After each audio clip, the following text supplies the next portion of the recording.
Good day, teachers! Our topic for today is all about philosophies of education.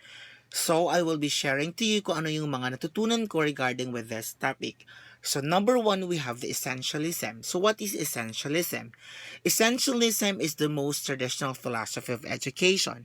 So, ito yung tinatawag na back to basic learning. Or dito papasok yung 3 R's, which is the reading, writing, and arithmetic.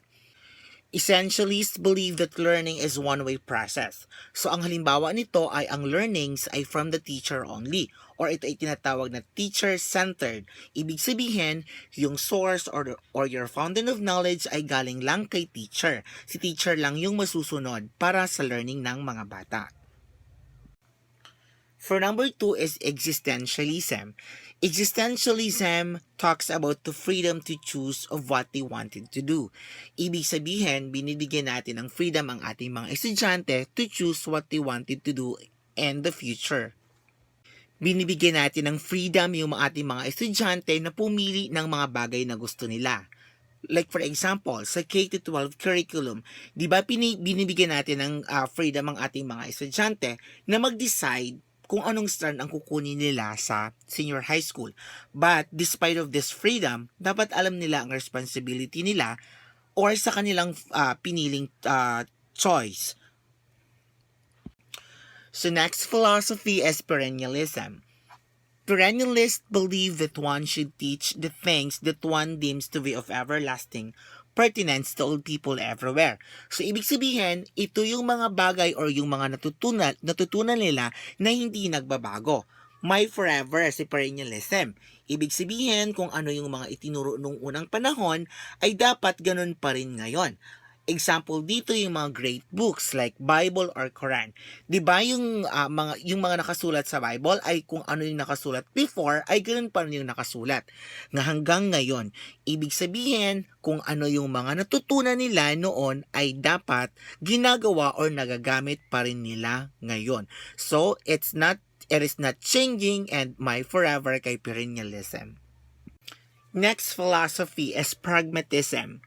Pragmatism derived from the Greek word which means work, practice, action, or an activity. Pragmatists believe that reality is constantly changing and that we learn best through applying our experiences and thoughts to problems as they arise.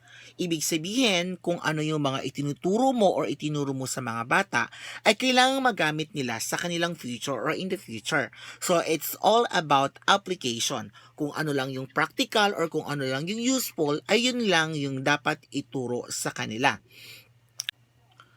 Philosophy number 5 is idealism.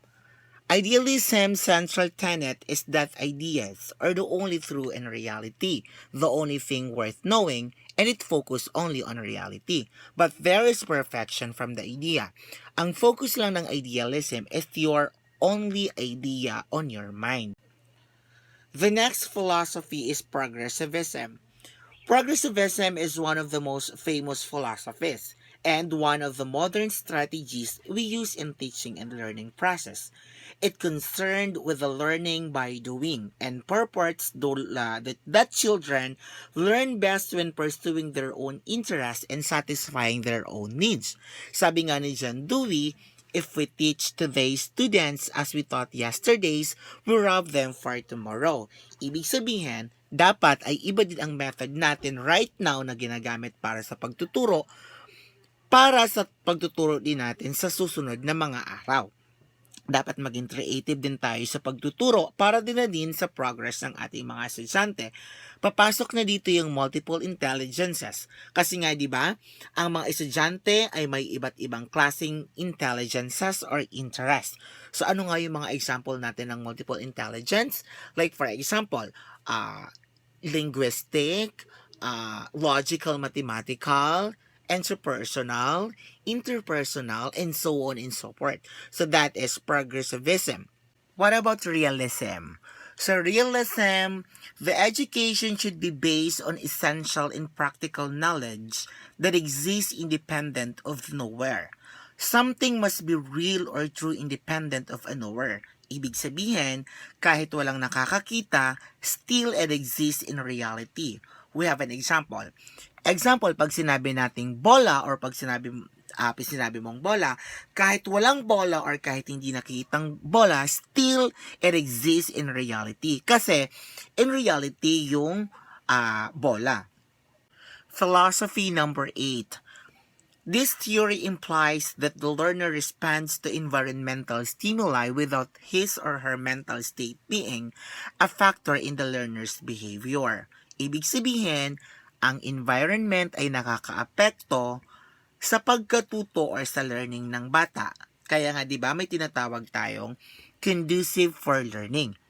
Ibig sabihin, yung environment ng bata ay nakakaapekto sa pagkatuto nito. For example, you are having your lecture, pero yung environment or classroom environment nyo is masyadong mainit, hindi siya well ventilated.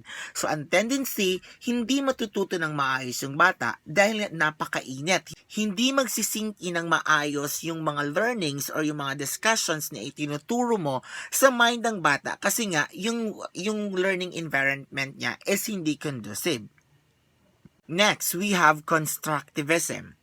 Constructivism, children construct their own knowledge. One important thing is language plays a central role in mental development. Huwag mong ibigay ang definition sa students. Instead, bigyan mo sila ng experience o kaya ay ng activity so they can be able to come up with his own definition. Let students construct their own concept or definition. So, wag mo munang ibigay yung sagot, hayaan mo silang mag-construct or mag-research ng kanilang own concept or definition in a particular topic. So what about social reconstructionism? Social reconstructionism talks about change agents. They educate the students their place to change the world or how they can be able to change the society based on their learnings. So that is social reconstructionism. Meron ng relationship yung society sa learning ng bata. And lastly, we have the naturalism. It is the inner faculties and powers of the child. Let's teach the child according to his natural tendency. Dapat magsimula ka lang sa simple bago ka pumunta sa pinaka-complicated na learnings. Yung kaya lang at abot lang ng capacity ng mind ng bata. Like for example, you are teaching in grade 1, ibig sabihin, you're just going to teach in their level of cognitive learning. Hindi ka pwede magturo ng your learners are grade 1 pero are going to teach the topic in grade 6. So that is not naturalism. You're going to teach from a simple up to complicated. So that is naturalism. And we come now to an end. Those are the several things I have learned with this topic, which is the philosophies of education. Sana ay naibahagi ko sa inyo ang mga kaalamang ito at sana ay makatulong ito sa inyong pag-exam. Good day, everyone.